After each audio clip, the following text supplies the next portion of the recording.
Hey guys, welcome to Unacademy, India's largest online education platform. A very warm welcome and very good evening to all of you. So let's begin up the session. We are going to we are going to read out the NCERT Class 11 Political Science. Okay, so the Class 11 NCERT Political Science, not the political theory section. It has been divided into two sections. So firstly, we are going to discuss about the political science. Okay, actually it talks about the whole of the Indian governance system and the constitution. Okay, so beginning up with the chapter number 1. Okay, so what is the name of this chapter? The name of this chapter is Constitution. Why and how? Okay, why do we need the Indian constitution? Okay, and why do we not Indian constitution, but why do we need constitution? Okay, so इन सब के सवाल और constitution कैसे बना, कैसे existence में आया, इन सब सवालों के जवाब आइए देख लेते हैं. Okay, so let's begin up with the chapter. Okay, so why do we need a constitution? So what is a constitution? Question number 1, what is a constitution and what are its functions and what role does it perform for a society? So these are the three very big questions for a constitution. Okay, that what is a constitution, what are its functions, and what role does it plays and what role does it performs for a society? Okay, so how does a constitution relate to our daily existence? हमारा जो existence है, हमारा जो life है, यानी कि simple शब्दों में हमारा जो अस्तित्व है, वो कैसे कॉन्स्टिट्यूशन से जुड़ा है? Okay, so answering of these question is not very difficult. इतना टेंशन लेने की जरूरत नहीं है, बहुत इजी है इनका आंसर. ये पूरे चैप्टर पढ़ेंगे, हमें आंसर समझ में आ जाएगा. इससे पहले हम चैप्टर में आगे बढ़े ना, चलो इसका आंसर मैं आपको पहले ही दे देता हूं, सो दैट कि चैप्टर पढ़ने से पहले ही आपको आंसर पता रहेगा, आपको चैप्टर डिफिकल्ट लगेगा ही नहीं.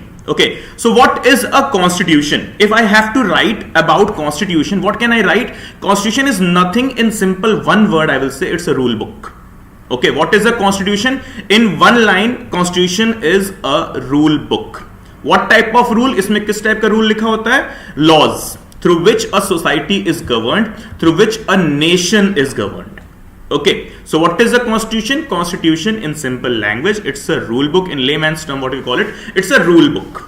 Okay, and this, what kind of rules are written in this constitution? It possesses the rules and regulations, the laws through which a society or a nation is governed. Okay, इसको और simple कर देते हैं. चलो, आपके school में ना, आपको स्कूल में या कॉलेज में आपको एक डायरी या एक कुछ प्रोफॉर्मा टाइप का मिला होगा, है ना, जिसमें अंदर कॉलेज के बारे में, स्कूल के बारे में, उसका टाइम टेबल, उसका शेड्यूल, उसका सिलेबस, ये सारी चीजें लिख रही होगी, राइट. सो उसके अंदर उसके रूल्स एंड रेगुलेशंस भी लिखे होंगे, आपकी जो ड्यूटीज हैं, फंक्शंस हैं और आपके जो राइट्स हैं, जो जो आपको मिलेगा उस कॉलेज के अंदर, वो सारी बातें भी लिखी होगी. ओके, तो वो उस कॉलेज का कॉन्स्टिट्यूशन था. हम बात करते हैं अपने घर की, यानी अपने मुल्क की, अपने हिंदुस्तान की. ओके, तो ये जो मेरा मुल्क है, ये जो मेरा हिंदुस्तान है, इसका भी अपना एक ऐसी डायरी है. ओके, इसका भी अपना एक ऐसा एक, आप कह सकते हो, एक रूल बुक है जिसका नाम है कॉन्स्टिट्यूशन. और इसमें लोग रहेंगे कि नहीं रहेंगे, किस तरीके से रहेंगे, किस तरीके से नहीं रहेंगे, ये सारी बातें मेरे कॉन्स्टिट्यूशन में लिखी होती है. और यही है इसका सेकंड क्वेश्चन, यही है इसका सेकंड क्वेश्चन जो है हमारा, इसका यही आंसर है. What are its functions? Okay, so constitution provides us the rights, duties, functions and liabilities. Okay, and what role does it perform for a society? तो अगर मुझे बताना हो, इसको जवाब देना हो ना कि what role does it perform for a society, तो इससे ना सोसाइटी में पीस बना हुआ है, लॉ एंड ऑर्डर सिचुएशन बनी हुई है, जिसकी वजह से सोसाइटी बनी हुई है. ओके, यानी कि सिविलाइज्ड सोसाइटी बनी हुई है. See what is the difference between society and civilised society? Society ना, जानवर जहां पे रहते हैं, जंगल जो है उसको भी कहते हैं एनिमल सोसाइटी. लेकिन डिफरेंस है ना, एनिमल सोसाइटी और ह्यूमन सोसाइटी में डिफरेंस है. क्या? जंगल में नियम कायदे कानून नहीं होते. There is no rules and regulations for the jungle, for the forest, but there is rules and regulations into the human society. And this rules and regulations, this makes it up a civilized society. So what role does it perform for a society? It converts the human society into a civilized society. Okay, now how does constitution relate to our daily existence? So अगर हम civilized हैं, if I am civilized, that means I am in existence. और else किसको भी कभी भी मार दिया जाएगा, किसी को भी कहीं भी गायब कर दिया जाएगा, किसी के साथ कुछ भी बर्ताव कर दिया जाएगा, कोई उस पर सुनवाई नहीं होगी. Okay, because when there is no law, then there is no infringement of the laws as well. Okay, but when there is law, then for sure there is protection of the life and property. Okay, so what role does it relate to our daily life? It provides us protection. Okay, it provides us protection. Okay, so moving ahead, Constitution, next point, the next paragraph here. So I believe सारी बातें आप लोग समझ गए होंगे कि what role does it plays. Okay, so Constitution allows coordination and assurance. Okay, यहाँ पे देखो एक वर्ड लिखा है, Constitution allows coordination and assurance. What type of coordination and what type of assurance? तो coordination means simply यहाँ पर तालमेल, है ना, भाईचारा कह लो आप, यहाँ पे आपस में एक दूसरे से ना वो एक कम्युनिकेशन का डायलॉग दे देता है हमें, एक कम्युनिकेशन का प्लेटफॉर्म दे देता है हमें, और दूसरा हमें एश्योरेंस देता है. किस टाइप का एश्योरेंस? जस्टिस का. ओके, यानी कि इंसाफ का. ओके, फिर फ्रैटर्निटी का, यानी वंस अगेन भाईचारे का, हार्मनी का, डेवलपमेंट का. ओके, यानी कि सिंपली ये हमारे सिविलाइज सोसाइटी के कॉन्सेप्ट को रियलिटी में कन्वर्ट करने का पावर सोर्स है. अगर किसी और दूसरे कंडीशंस में इसको रखना हो, कि किसी और दूसरे लैंग्वेज में मुझे कॉन्स्टिट्यूशन को एक्सप्लेन करना हो, तो मैं यही कह लूंगा ना कि constitution is power source. Okay, constitution is the power source और the reactor of the civilized society, कि यहीं से सब कुछ बना है. Okay, so if you can see here a statement which we will read. See the statement: imagine yourself to be a member of a reasonably large group. Further, imagine that this group has the following characteristics. Okay, the members of this group are diverse in various ways. They have different religious allegiance. Some are Hindus, some are Muslims, some are Christians. Okay, so perhaps some perhaps profess no religion at all. यानी कि कुछ नास्तिक लोग भी हैं. Okay, so they are also varied in many different respects, like they pursue what kind of profession, yeah, their abilities, their hobbies, their tastes and everything. तो यानी कि यहाँ पे कहने का मतलब है कि हर इंसान एक जैसा नहीं होता है. कोई डिफरेंट कल्चर से आता है, किसी डिफरेंट लैंग्वेज से आता है. ओके, किसी डिफरेंट कम्युनिटी से आता है, उसका टेस्ट अलग होता है खाने का, लाइक क्यूजिन, हमारा कपड़ा पहनने का तरीका, ये सब कुछ अलग अलग होता है. Okay, so we can see here, see different tastes in everything from films to books. Some are rich, some are poor, some are old, some are young. Okay, so imagine further that members of this group are likely to have disputes over various aspects of life, because you know your mentality, your mindset, your way of thinking, your thoughts and everything, it changes from time to time. हो सकता है आपकी आज जो mentality है कल वो ना रहे. कल आप कोई नई चीज देखो और आपको लगे कि नहीं, कल हम जो सोचते थे, प्रीवियस बीते हुए दिन में हम जो सोचते थे वो सही नहीं था, आज हमें जो दिखाई दे रहा है वो सही है. तो इससे हो सकता है आपकी मेंटालिटी में चेंजेस आए. ओके, अब इस वजह से आपकी मेंटालिटी में चेंजेस आएंगे तो हो सकता है बगल वाले की मेंटालिटी में भी चेंजेस आए और सोसाइटी में भी इसकी वजह से चेंजेस आते हैं. लाइक इसको एग्जांपल के तौर पे मैं रखता हूं, किसी जमाने में ना एक थ्योरी हुआ करती थी, वेरी फेमस स्टोरी भी है इसकी, कि हम मानते थे कि earth is the centre of universe and sun along with other celestial objects revolves around the earth. Okay, अर्थ ये एक किसी जमाने की एक मान्यता थी. Okay, this was the belief in some once upon a time on this planet itself, that earth is the center of universe and earth is stationary as well, whereas sun and other celestial objects, that is the other planets and other satellites, they revolve around the earth. Okay, लेकिन हमने देखा कि कोई आया, उसने इस theory को बदला. लाइक हमें गैलीलियो साहब मिले और गैलीलियो साहब ने हमें टेलीस्कोप इन्वेंट करके दिया और उन्होंने दिखाया कि नहीं भाई, तुम लोग की जो बिलीफ था, जो मान्यता थी, वो गलत थी, है ना. Earth is not stationary, earth is in the zone of movement and sun is stationary, whereas earth along with other celestial bodies revolve around the sun, है ना. तो इससे क्या हुआ, इस एक पर्टिकुलर थ्योरी के बाद हमने देखा कि पूरा रिलीजन ही बदल गया. एस्ट्रोलॉजी और एस्ट्रोनॉमी ही पूरी तरीके से बदल गई. ओके, ऐसे में केओस मच गया पूरी सोसाइटी में कि यार अभी तक तो हम लोग गलत बिलीफ पर ही चलते थे, हमें तो मतलब अभी तक तो हम मतलब बहकावे में थे, अब आज जाके हम कुछ और देख रहे हैं जिसका हमारे पास एविडेंस भी है. ओके, तो कहने का मतलब ये ना कि सोसाइटी में आए दिन कोई ना कोई चेंजेस होते रहते हैं. Society is always a subject to change, because हम क्या बोलते हैं, चेंज इज नेचर. ओके, बदलाव ही प्रकृति का नियम है, बोलते हैं ना, that change is the only rule of the nature. So उसी तरीके से ह्यूमन माइंडसेट में भी बदलाव आते रहते हैं. Okay, so see the next point. How much property should one be allowed to own? Should it be compulsory that every child be sent to school, or should the parents be allowed to decide? How much should this group spend on its safety and security? Or should it build more parks instead? Should the group be allowed to discriminate against some of its members? So every question will elicit a variety of answers from different people. सबका जवाब अलग अलग होगा, किसी का भी जवाब same नहीं हो सकता, बिकॉज फॉर श्योर अलग अलग दिमाग, अलग अलग मेंटालिटीज, अलग अलग थिंकिंग्स, अलग अलग व्यूज. ओके, अब इसी चीज में हमें देखना है कि ये सारे लोग जिनके अलग थॉट्स हैं, अलग मेंटालिटीज हैं, ये एक साथ एक घर में कैसे रह सकते हैं. एक घर यानी कि एक मुल्क में, एक नेशन में. ओके, अब इसी में इन लोगों को एक साथ रखने का जो काम करता है ना, वो है हमारा constitution. The Constitution consolidates the people of the nation to live under one roof and with harmony and fraternity. Because Constitution provides us rights, and these rights provides us guarantees, that is protection. Protection against what? Protection against any kind of crime against life and property. ये दो चीजें maintain रहेगी, life और property maintain रहेगा, society में कभी कोई issue आएगा ही नहीं. लेकिन यही दो चीजें मेंटेन नहीं रहेंगी, society will run out of civilisation. Okay, and once again human civilisation, human society और एनिमल सोसाइटी में फिर कोई डिफरेंस ही नहीं रहेगा. तो simply once again coming back to the point, into the conclusion, that अगर हम सिविलाइज्ड हैं, अगर हमारे सोसाइटी में और एनिमल सोसाइटी में डिफरेंस है, तो ये डिफरेंस कहां से आया है? From this word civilisation. और ये सिविलाइजेशन एग्जिस्टेंस में कैसे है? Through the laws. और ये लॉज कहां लिखे गए हैं? Constitution. Okay guys, so I believe it's very easy, nothing to worry about, right? So let's move ahead.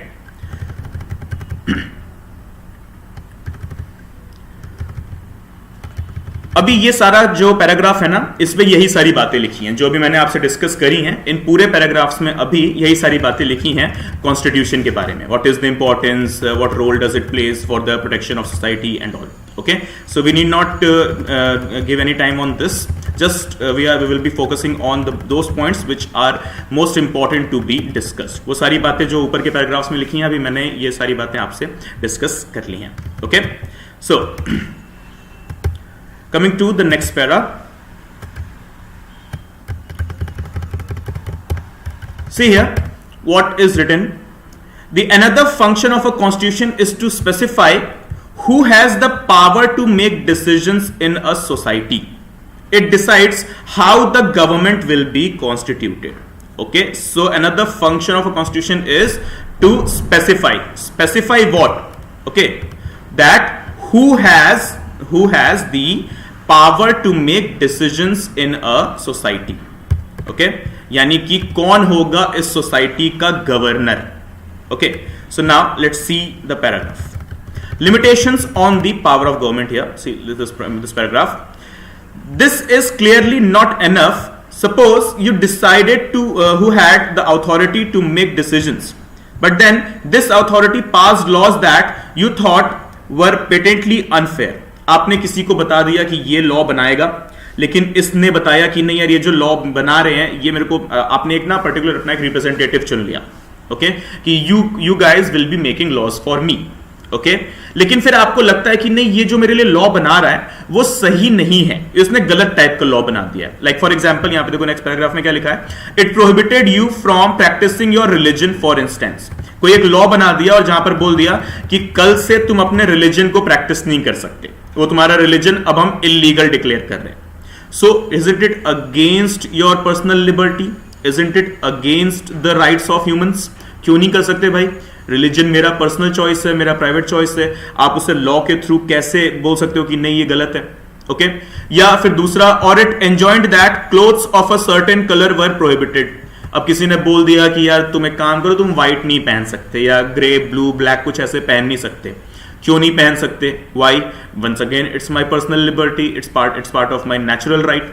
Okay, or that you were not free to sing certain songs, or that people who belong to a particular group, caste or religion would always have to serve others and would not be allowed to retain any property. या कुछ बोल दिया कि कुछ एक जो particular group के लोग हैं ये कभी प्रॉपर्टी नहीं खरीद सकते, और they are born only to serve the people from the some other superior group. तो ये भी नहीं हो सकता. तो ये सारी चीजें जो है ना, ये किसी जमाने में ह्यूमन सिविलाइजेशन का पार्ट थी। यस, ये सारी बातें जो भी हम यहां पर देख रहे हैं कि अगर इस टाइप का लॉ बन जाए तो वो गलत होगा, लेकिन ये वो सारी चीजें हैं जो कभी ह्यूमन सिविलाइजेशन का पार्ट हुआ करती थी। Like for example slavery. Okay, slavery एक जमाने में एक मॉडर्न, उस टाइम का क्या बोलते हैं, एक बेसिक फीचर हुआ करता था।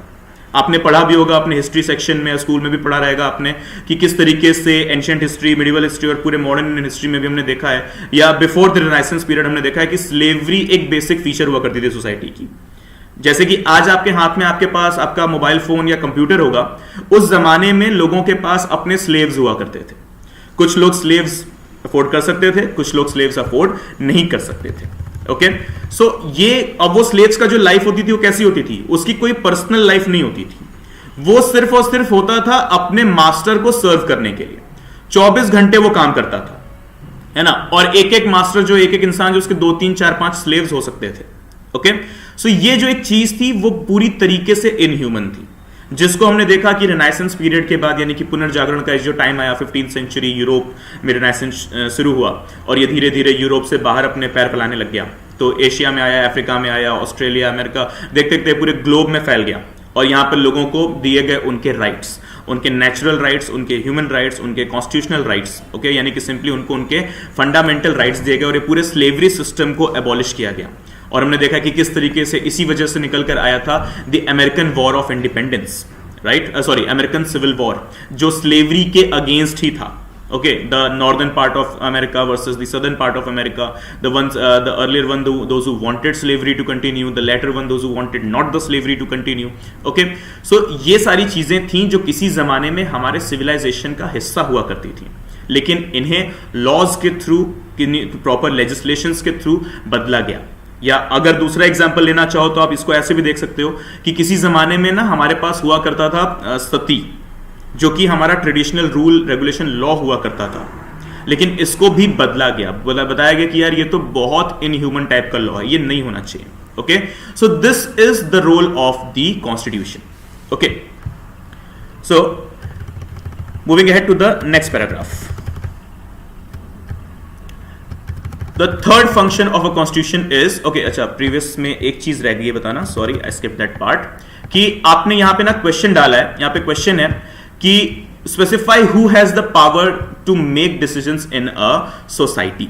तो कॉन्स्टिट्यूशन ना हमें बताता है कि let's go out with the representatives and these representatives will make laws, but apart from this representation the constitution also prohibits or limits up the government to go on for any kind of legislation. ऐसा नहीं है कि आप कल की date में कोई भी लॉ बना दोगे और हम उसे मानेंगे, कि आपने बोल दिया कि आज के दिन है, आज आप नॉनवेज नहीं खाओगे, आज आप इस कलर के कपड़े नहीं पहनोगे, आज आप यहां से वहां तक ट्रैवल नहीं कर सकते, आज आप कार नहीं चला सकते, आज आप फोन नहीं चला सकते, आज आप इंटरनेट नहीं चला सकते। तो ये टाइप के लॉज नहीं बन सकते। Okay, so constitution also provides power as well as limitations to the government. Power कैसी? To govern, okay, and to maintain the balance of the civilized society. Limitations कैसी? Limitations यानी कि वो constitution government को बताता है कि तुम किसी भी टाइप का लॉ मत बना दो, लॉ बनाओ but which is reasonable in nature.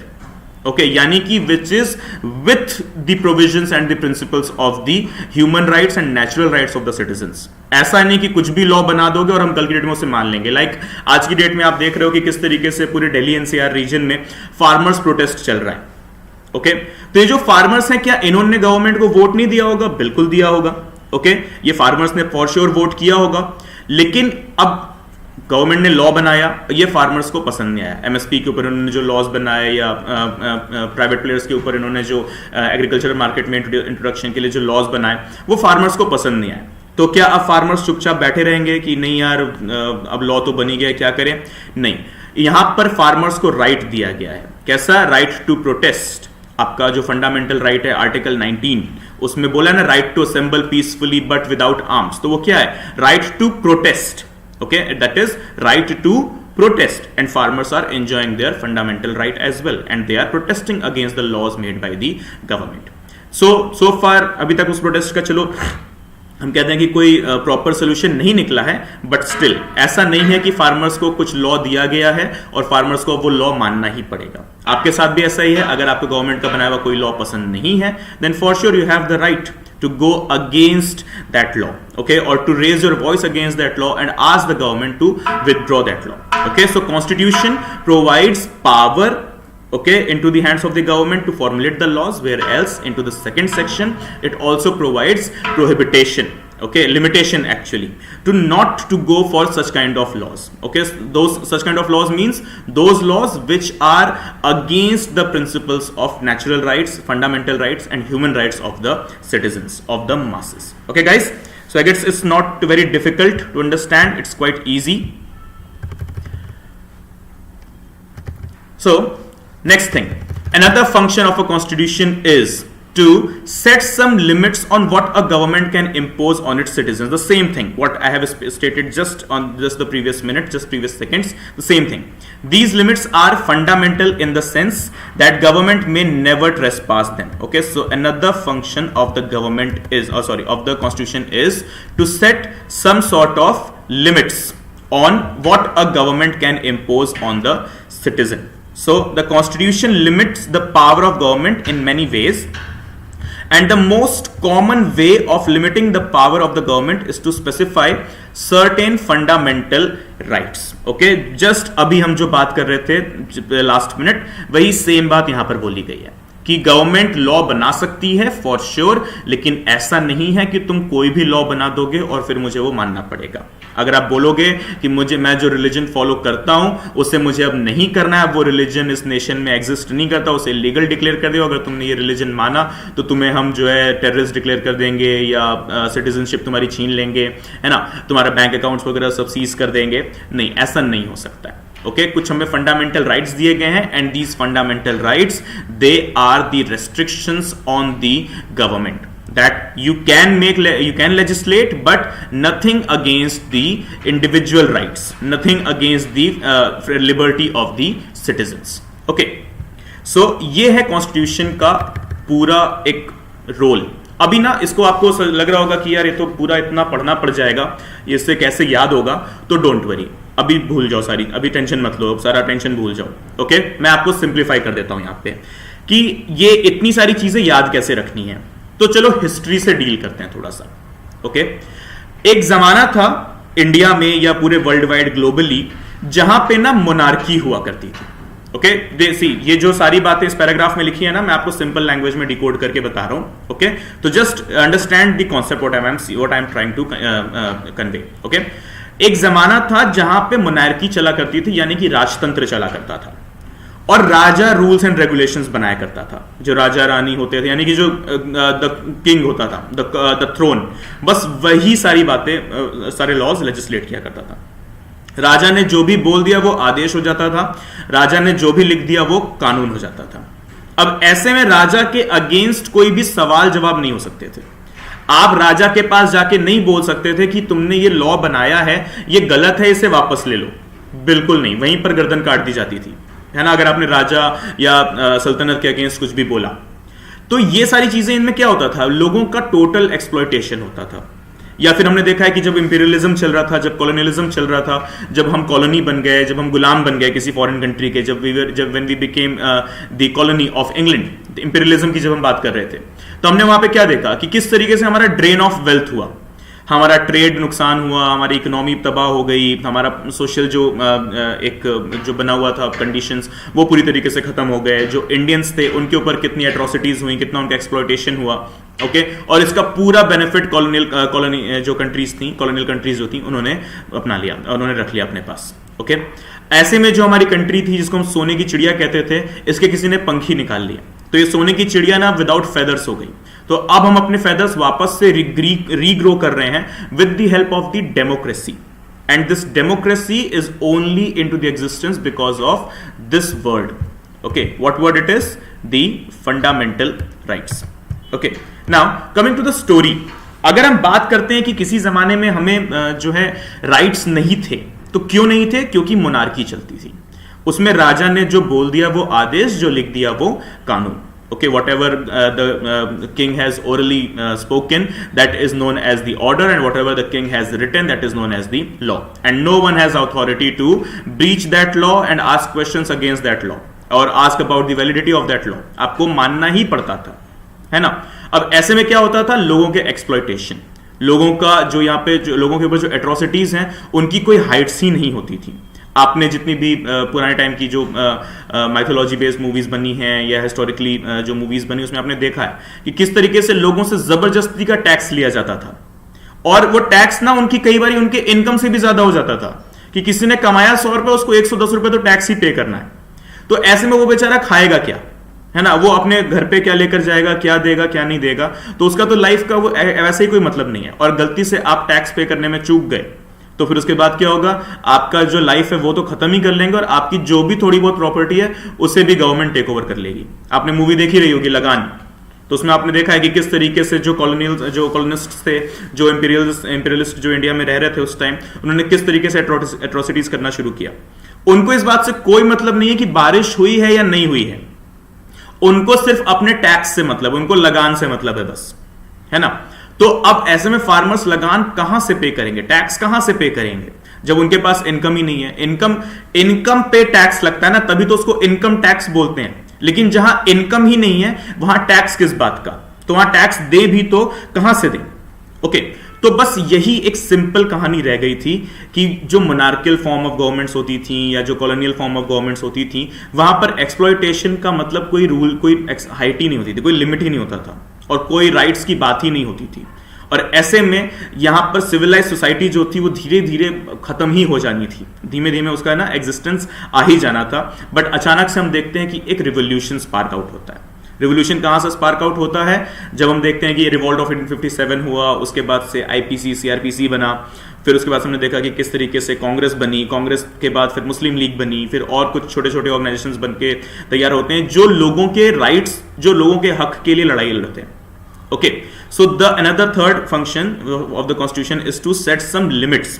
तो ये जो लिमिट्स हैं गवर्नमेंट के ऊपर, वो कहां से आएंगी. गवर्नमेंट अगर मोनार्कियल फॉर्म ऑफ गवर्नमेंट है तब तो वो कोई लिमिट रखेगा ही नहीं, लेकिन अगर गवर्नमेंट हमारी डेमोक्रेटिक गवर्नमेंट है तभी वहां पर बात होगी राइट्स की, और तभी गवर्नमेंट के ऊपर वहां पर लिमिट आएगी. And this is where the constitution plays out the vital role. Okay, so I guess it's clear with regard to this comparison of history, कि इतिहास से समझा हमने. हिस्ट्री बोलते ना, history is the biggest teacher and the biggest evidence. History से बड़ा कोई टीचर नहीं है, हिस्ट्री से बड़ा कुछ एविडेंस नहीं होता. ओके, तो हमने देखा अपना सिविलाइजेशन की हिस्ट्री से लेकर हमने 1947 तक देखा कि इंडिया में हमेशा से मोनार्की रही है. चाहे वो एंशिएंट हिस्ट्री का टाइम पीरियड हो, गुप्ताज मौर्याज हो, चाहे वो दिल्ली सल्तनत का टाइम पीरियड हो, खिलजीज, तुगलक्स, लोधीज, या मुगल एम्पायर की बात करें, या सूड डायनासिटी की बात करें, या हम सदर्न पार्ट में चले अपने इंडिया के, वहाँ की डायनासिटीज़ के बारे में बात करें, निज़ाम्स की बात करें, या हैदराबाद ये ईस्टर्न साइड निकल जाए, नवाब्स की बात करें, तो ये सारे कौन होते थे, ये सारे राजा होते थे, सुल्तान, किंग. और किंग के अगेंस्ट सवाल नहीं उठाया जा सकता था. और ये सिर्फ इंडिया में ही नहीं था, ये ग्लोबली था, वर्ल्ड वाइड था. जहां भी दुनिया थी वहां मोनार्की ही थी, जहां पे भी गवर्नमेंट थी वहां मोनार्कियल गवर्नमेंट ही थी. और एज अ रिजल्ट जहां पर मोनार्की होती थी वहां पर राइट्स की बातें भी नहीं होती थी. हाँ, कभी कभी कभार किस्मत से कोई एक अच्छा राजा मिल गया तो बात अलग है, लेकिन अच्छा राजा मिलना एक वो बहुत किस्मत वाली बात होती थी जो किसी किसी सल्तनत को कभी कभी हम बोलते थे कि मिल पाती थी. ओके, सो ऐसे में किस्मत के ऊपर की जिंदगी नहीं चलती ना, कि किस्मत की बात करेंगे तो the life is never dependent on luck. Okay, in fact luck is dependent on life, कि आप किस टाइप की लाइफ जी रहे हो. ओके, सो कॉन्स्टिट्यूशन ने इसी चीज को बोला कि लक पर लाइफ को डिपेंड मत होने दो कि अच्छा राजा मिलेगा या नहीं. हम अच्छा राजा ही लेकर आएंगे. अच्छा राजा मींस इन सेंस कि जो जनता का राजा होगा, जो जनता के बीच से आया होगा. तो इसीलिए क्या बोला, डेमोक्रेसी. तो डेमोक्रेसी में क्या बोला, जनता खुद अपना राजा चुनेगी. तो इसी में अब्राहम लिंकन ने क्या अपना स्टेटमेंट दे दिया कि democracy is to the people, for the people, by the people.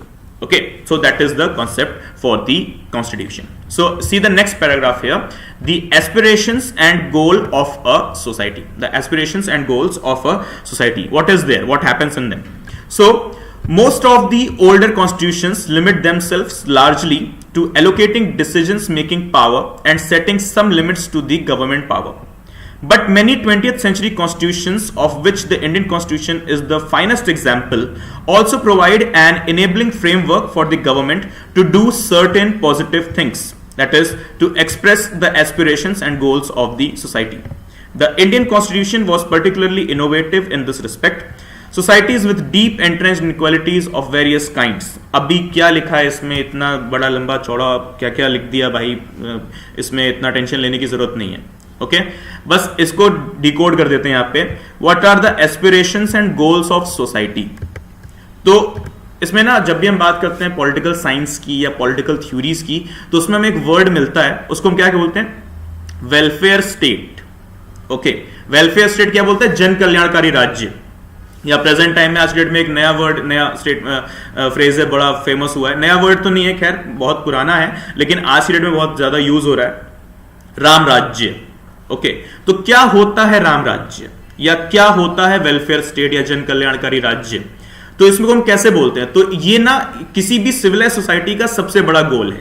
Welfare state किसी भी सिविलाइज सोसाइटी का सबसे बड़ा गोल है. यानी कि वेलफेयर स्टेट का मतलब है जहां सबको राइट्स मिले, सबको जस्टिस मिले, जहां पर पीस हो, शांति बनी हो. यानी कि वो हमारी जो पॉलिटिकल पार्टीज का जो स्लोगन है क्या है, सबका साथ सबका विकास या हर हाथ शक्ति हर हाथ तरक्की, है ना, बस वही.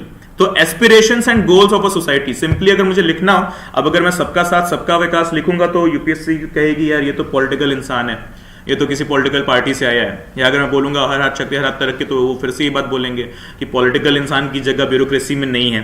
तो I can write it in simple other languages ना, that what is the aspiration and goal of a society, that is each and every individual can develop himself और herself and can live life peacefully without any disturbance with his or her rights, and can also perform the assigned duties. Okay, so these are the aspirations of any society, and this is where the constitution plays the role in aspirations को achieve करने में. Okay, so what role does constitution plays? It helps in achieving it helps the society in achieving its aspirations and goals. And what are the aspirations and goals of a society? Simply to attain welfare state. Okay guys, all clear here?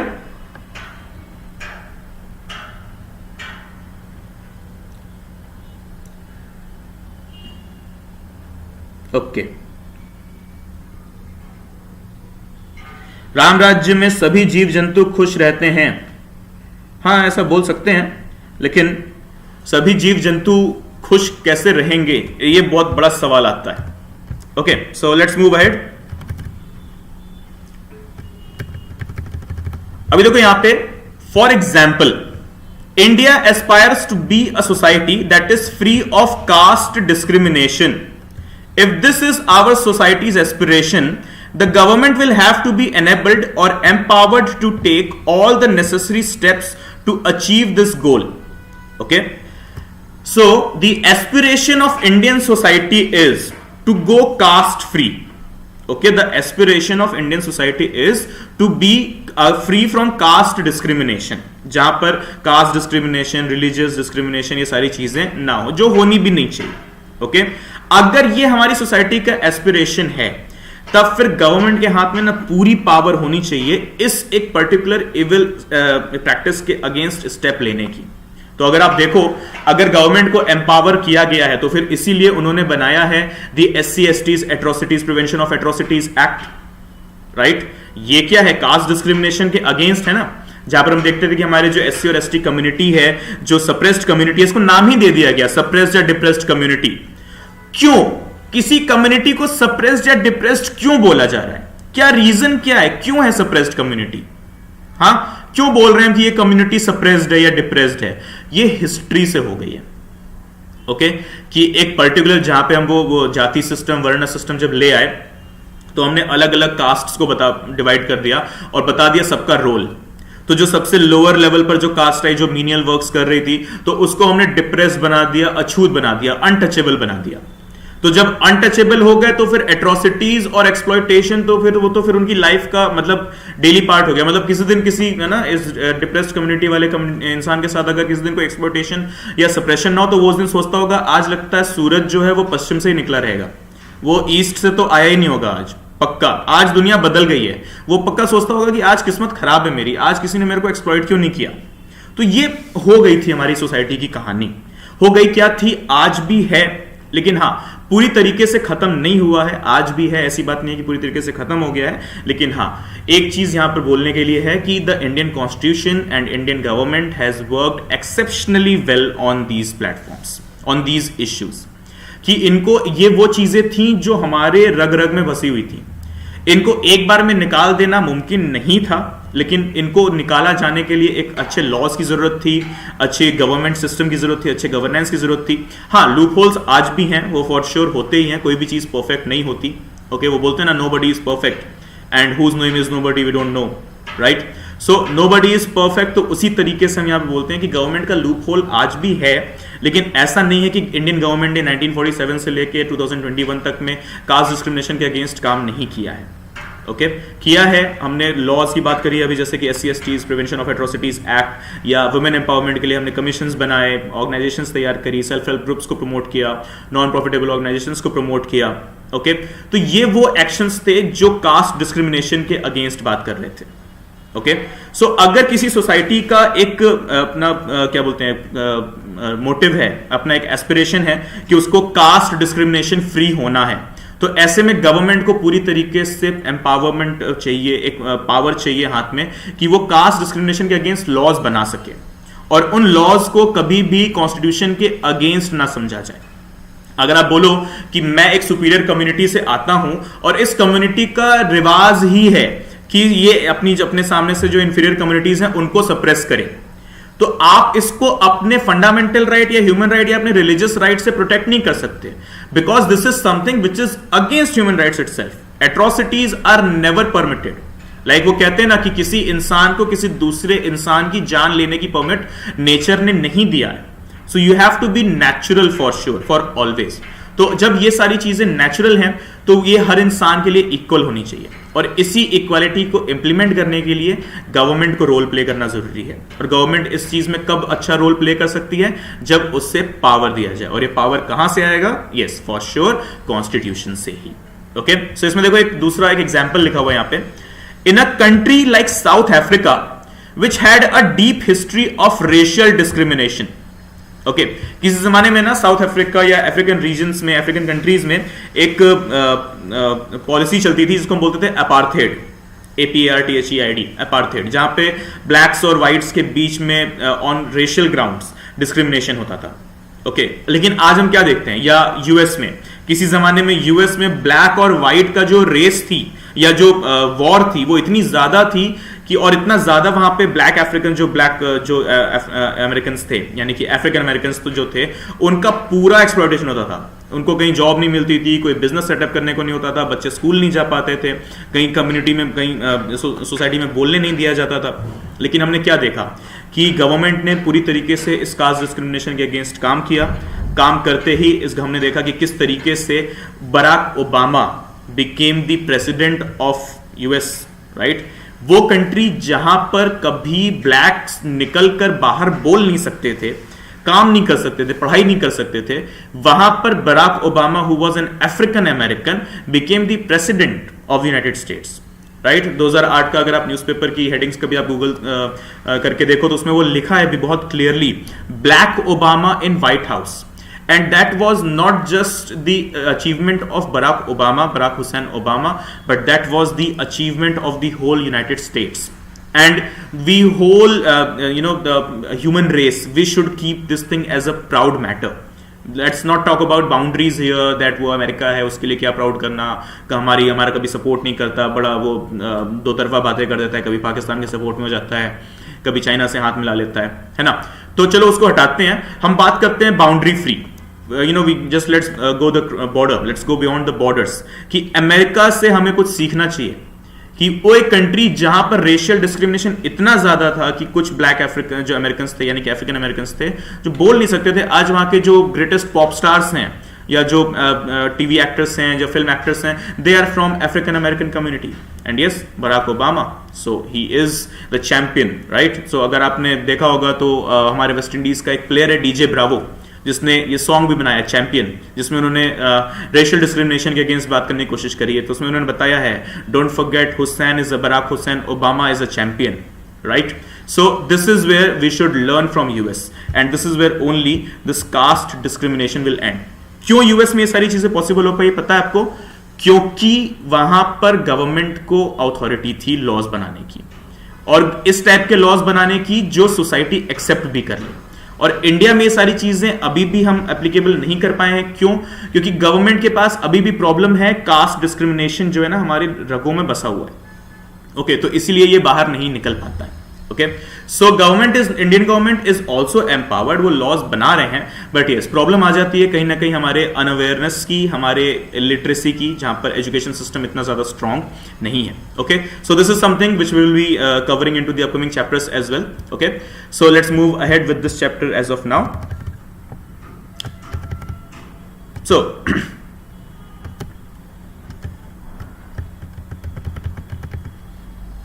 any doubts guys? All clear here?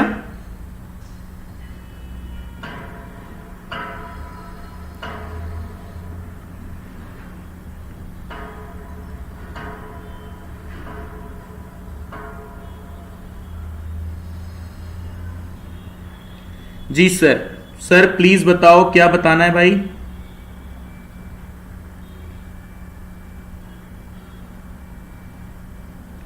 IG बड़ा होता है या collector? For sure यार, inspector general है वो, IG बड़ा होगा।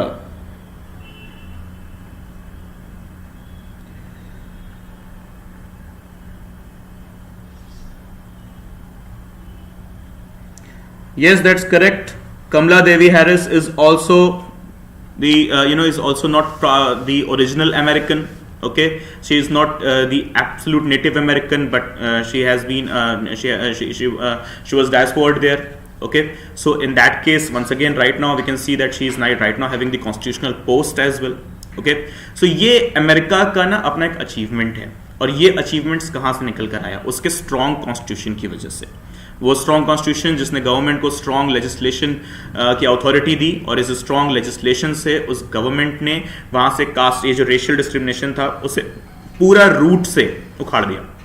Root stem जो बोल लो, वहां से उखाड़ कर फिर उन्होंने रिसाइकल बिन में डाल के रिसाइकल बिन भी एम्प्टी कर दिया अपना, कि अब रेशियल डिस्क्रिमिनेशन हो ही नहीं सकता। अगर आप बात करोगे एकॉन की, तो Akon is icon into the pop music world of US, right? Obama को आज भी लोग कहते हैं वापस से प्रेसिडेंट बना दो, वो तो रूल है वहां का कि दो बार से ज्यादा प्रेसिडेंट नहीं बन सकते। ओबामा की फैन फॉलोइंग आज भी उस तरीके की है। Okay, so this is what we should learn from the American nation.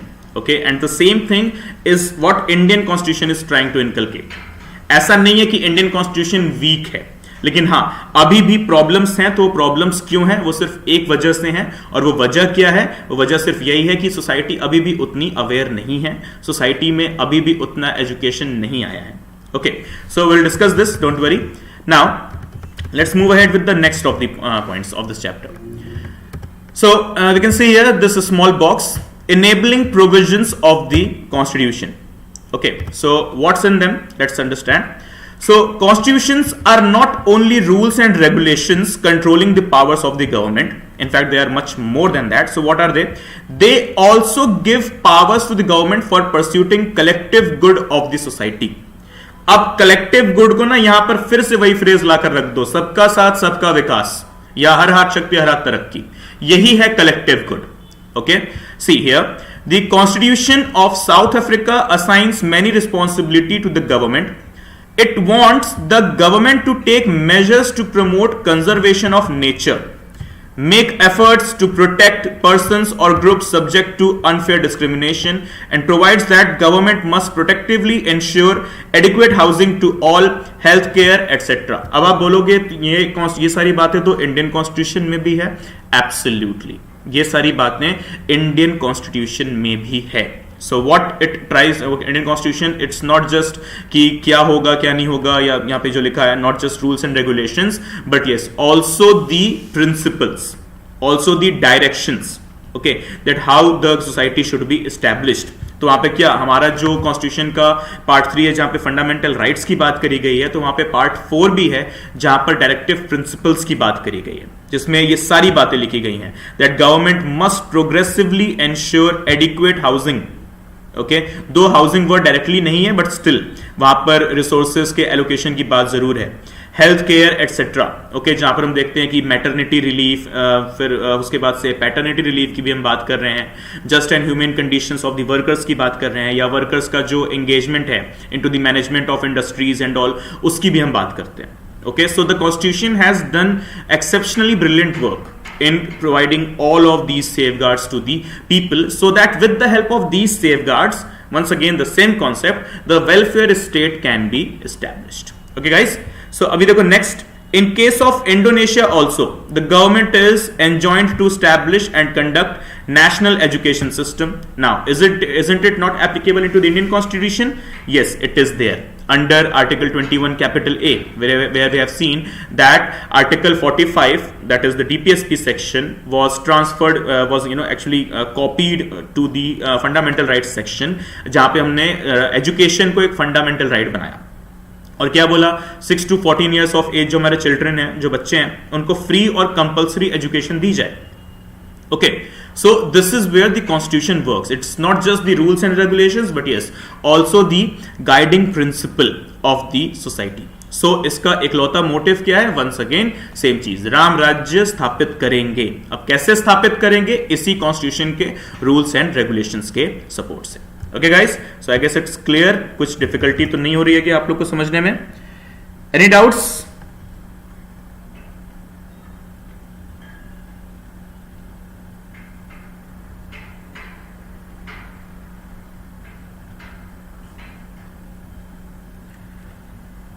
Guys, any doubts here? All clear? चलो फिर आगे बढ़ते हैं।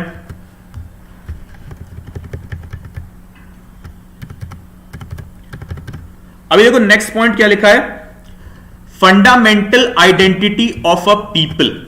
Okay, fundamental identity. अब देखो जो वर्ड है ना, ये अपने आप में ना बड़ा मेरे को लगता है कि यार आइडेंटिटी लोगों को प्रोवाइड करनी पड़ती है क्या, कि क्यों मुझे बताना पड़ेगा, क्यों मुझे अपनी आइडेंटिटी दिखानी पड़ती है। तो फंडामेंटल आइडेंटिटी का क्या मतलब है, मेरी नेचुरल आइडेंटिटी क्या है और मुझे क्यों दिखानी पड़ती है अपनी आइडेंटिटी। ओके, कि फंडामेंटल आइडेंटिटी क्या होती है, सबसे पहला सवाल। और दूसरा सवाल, सबसे बड़ा सवाल, कि क्यों मुझसे मेरी आइडेंटिटी पूछी जाती है, क्यों मुझसे पहले मेरा नाम पूछा जाता है, फिर मुझसे मेरा रिलीजन पूछा जाता है, मेरा कास्ट पूछा जाता है, फिर उसके बाद से मैं किस रीजन से आ रहा हूं ये पूछा जाता है, वाई। ओके, क्या इन सारी चीजों की जरूरत है? एक बहुत बड़ा सवाल था कि जो गवर्नमेंट फॉर्म्स होते हैं उसमें रिलीजन वाला कॉलम क्यों होता है। मैं यूपीएससी का एग्जाम दे रहा हूं, उसमें मुझसे मेरा रिलीजन पूछ रहे हैं, मेरा कास्ट पूछ रहे हैं। मैं पासपोर्ट बनवाने जा रहा हूं, उसमें मेरा रिलीजन मेरा कास्ट पूछ रहे हैं, है ना। या मैं कुछ भी एक गवर्नमेंट फॉर्म फिल कर रहा हूं, उसमें मेरा रिलीजन क्यों पूछा जा रहा है, मुझे अपनी आइडेंटिटी क्यों बतानी पड़ रही है, मतलब क्यों, मैं सामने जीता जाता दिख नहीं रहा, आइडेंटिटी की बात क्यों हो रही है। तो वो इसीलिए हो रही है, सबसे मेन पॉइंट यहां पर क्या है, identity means identification here of the people. Okay, जो किसी जमाने में नहीं होती थी। किसी जमाने में राजा को नहीं पता था कि उसके साम्राज्य में कौन है कौन नहीं है, और जब कौन है कौन नहीं है तो राइट्स को किसको मिले किसको नहीं मिले क्या फर्क पड़ता है। ओके, सो यहां पर यही कॉन्स्टिट्यूशन में बताता है। See let's go on with the paragraph. Finally and perhaps even most importantly, a constitution expresses the fundamental identity of a people. This means the people as a collective entity come into being only through the basic constitution. It is by agreeing to a basic set of norms about how one should be governed and who should be governed that one forms a collective identity. One has many sets of identities that exist prior to a constitution, but by agreeing to certain basic norms and principles, one constitutes one's basic political identity. Second, constitutional norms are the overarching framework within which one pursues individual aspirations, goals and freedoms. तो अब सवाल का जवाब कि क्यों identification की बात करते हैं। ओके अब क्यों आइडेंटिफिकेशन की बात करते हैं? तो आइडेंटिफिकेशन की बात बस इसीलिए करते हैं so that in a society I can have a recognition and through this recognition I can enjoy my rights which are provided to me by mother nature, जिससे कॉन्स्टिट्यूशन के शब्दों में हमने नाम दिया है fundamental rights. So what is the need of identity? Religion बताना जरूरी क्यों है, कास्ट बताना जरूरी क्यों है? सो दैट आपके बारे में मुझे पता रहे कि आप इस कम्युनिटी से आते हो और आपको इन एक्स्ट्रा राइट्स की जरूरत है या नहीं है, कुछ एक स्पेशल प्रिविलेज, कुछ एक स्पेशल एडवांटेज की जरूरत है या नहीं है. So that is the concept of rights और ये आइडेंटिटी. और ये आइडेंटिटी मुझे कौन सिक्योर करके देता है? मेरा कॉन्स्टिट्यूशन. सो आप देख रहे हो कॉन्स्टिट्यूशन हर एक एंगल पे हमें हमारे फाइनल मोटिव की तरफ ले चल रहा है. That is the aspiration and goal of the society. And what is that?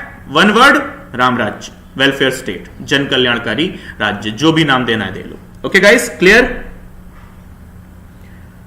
Okay अब मुझे आईएएस बनना ही है, बिल्कुल बन जाओ.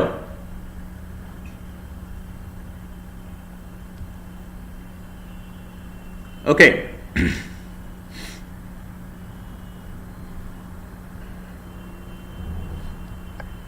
क्या बात है Ratan Sen, literally brilliant, well done, अच्छा है. आप लोग को एक बात बताऊं, आपके जो भी कमेंट्स हैं मैं देख रहा हूं यहां पे, बड़े मजेदार कमेंट्स हैं कुछ लोगों के.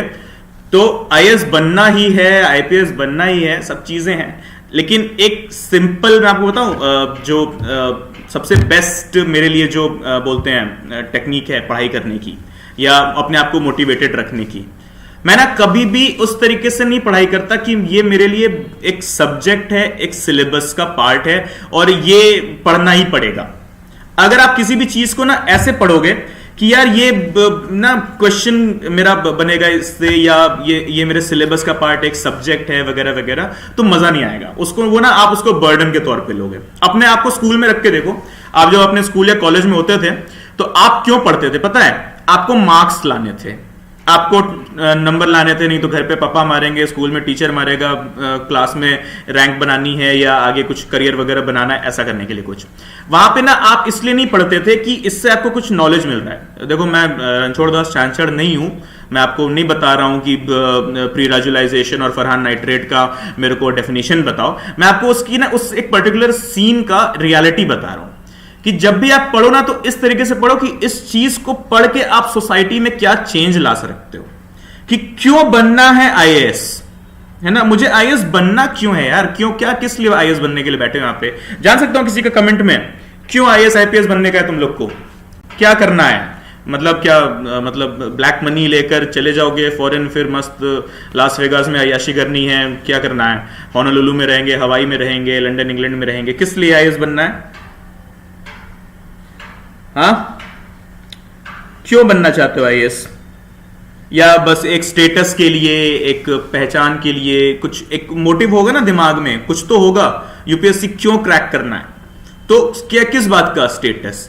अब वो स्टेटस जो है वो किस चीज का? नाम के आगे तुम्हारे नौकर ही लिखेगा, होगे तुम सिविल सर्वेंट ही, है ना?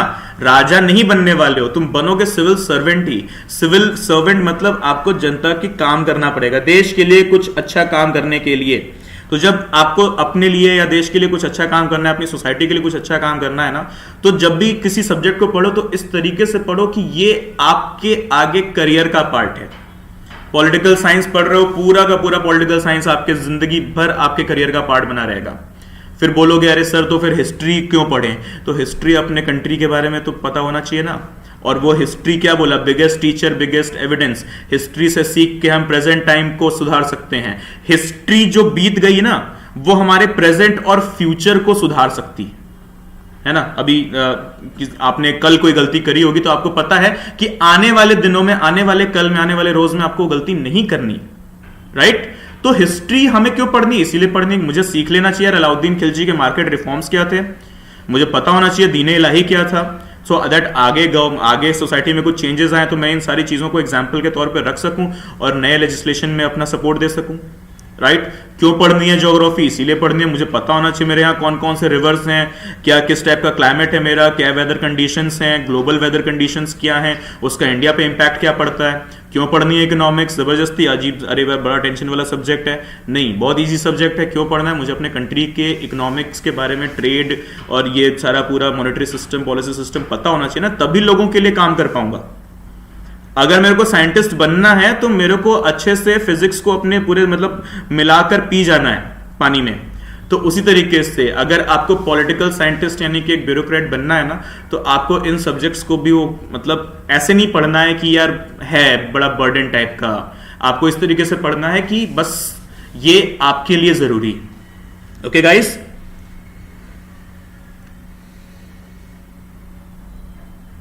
Very good. वुमेन की कंडीशन सुधारने के लिए, बच्चों को स्कूल भेजने के लिए।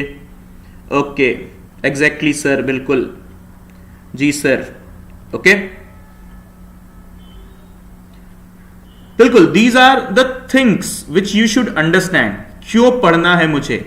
ओके, क्यों? क्योंकि ये सारी चीजें मुझे नॉलेज देगी और नॉलेज से मेरा एक्सपीरियंस बढ़ेगा और उस एक्सपीरियंस से मेरे दिमाग में आएगा wisdom, and through this wisdom I would be able to implement the so called welfare state and the Ram राज्य, जो पूरा कॉन्स्टिट्यूशन अभी पिछले 1 घंटे से हम जिस पर चर्चा कर रहे हैं। ओके, तो ये कभी भी सोच के नहीं पढ़ना यार ये एक सब्जेक्ट है। ये हमेशा ये सोचकर पढ़ना कि इस चीज को पढ़कर आगे कुछ कर सकोगे, है ना।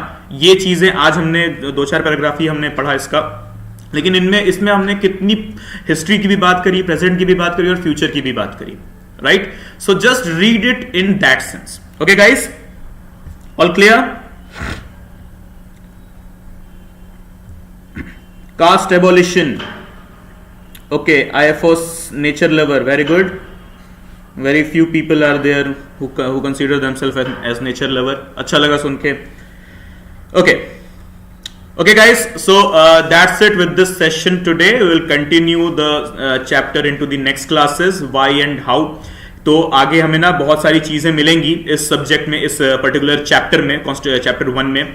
क्या कैसे आया कॉन्स्टिट्यूशन का डिमांड इंडिया में, हम ना हिस्ट्री पढ़ेंगे। आपको टेंशन मत लेना कि आप पॉलिटिकल साइंस पढ़ रहे हो उसमें हिस्ट्री आएगा, नहीं, हिस्ट्री उसमें 100% आएगा। हम अभी रिवॉल्ट ऑफ 1857 की भी बात करेंगे, हम अभी अपने कांग्रेस के एस्टैब्लिशमेंट की भी बात करेंगे, मुस्लिम लीग की भी बात करेंगे, all India trade union Congress की बात करेंगे, कम्युनिज्म इन इंडिया की बात करेंगे, मार्क्सिज्म इन इंडिया की बात करेंगे। ओके, फिर उसके बाद से नॉन कोऑपरेशन मूवमेंट, फिर साइमन कमीशन, ओके, फिर round table conferences, civil disobedience movement, खिलाफत आंदोलन। ये सारी चीजें ना ये इवेंट्स हैं जो इंडियन कॉन्स्टिट्यूशन को एग्जिस्टेंस में लाएंगी। ओके, फिर क्या हुआ क्विट इंडिया मूवमेंट में, क्या हुआ गांधी इरविन पैक्ट में, नेहरू देसाई ये जो नेहरू प्लान था, नेहरू रिपोर्ट थी, उसमें क्या हुआ, ये सारी चीजें अभी हम इवेंट बाय इवेंट डिस्कस करेंगे। और I assure you, I guarantee you one thing, assure नहीं, I guarantee you one thing, इन सारे इवेंट्स के बाद ना जब मैं आपसे पूछूंगा ना कॉन्स्टिट्यूशन कैसे बना, within 5 minutes of oral speech you will be able to declare, you will be able to explain how constitution, why and how. मुझे उम्मीद है अभी ही आपको सारी बातें क्लियर होंगी। Constitution why, okay, but how constitution, okay, all of these things we will be discussing into the events. Okay, so apart from that, once again coming to the conclusion section, उसके बाद आप बहुत easily फिर explain कर पाओगे why and how. Okay guys, so that's it with this session. Tata, bye bye, good night, and please go on with the hard work, never lose hope.